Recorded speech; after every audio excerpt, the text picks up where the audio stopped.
the Lions are 1-0 and they get to get out of Arrowhead with a big win. That's impressive, regardless of how it played out. But I think the storyline, leading up to it was the injuries to Kelsey and Jones. And, I think a part of it, too, Eric Bieniemy's not there anymore also, right, running that offense. Like, that hasn't come up enough. The Bieniemy was a pillar of that organization throughout this dynasty, and he's out of there. Based on what you saw last night, is there any reason Kansas City should be freaking out at all about the prospects of them still pursuing a Super Bowl this year? Oh, absolutely. And look, people are saying they're a dynasty. People are saying they're a mid-dynasty, like they're somewhere around it. But I would say this, and I've been saying this, they were always a Travis Kelce injury away from all of a sudden have to fight tooth and nail for every single thing they get. And it probably would be the same things that they acquired. Like, you can just tell. I'm going to tell you why.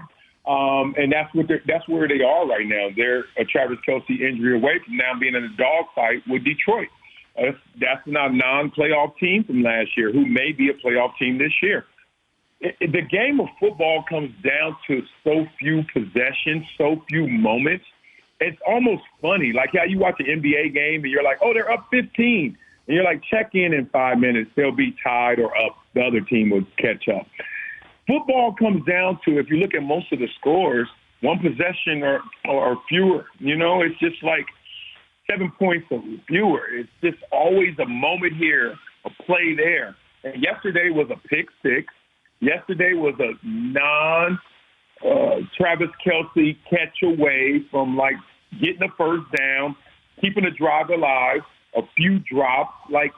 So if I'm on the losing side and I'm in the Chiefs locker room, I find ways to feel good. If I'm in Detroit's locker room, I already feel good, but I find ways to find a way to work on things to get better. And that's the difference. So if Kelce doesn't show up, they just have little room for grace. They have little room to mess up. And if he does show up, that's when they have that gap. And that's why they are the Super Bowl champions.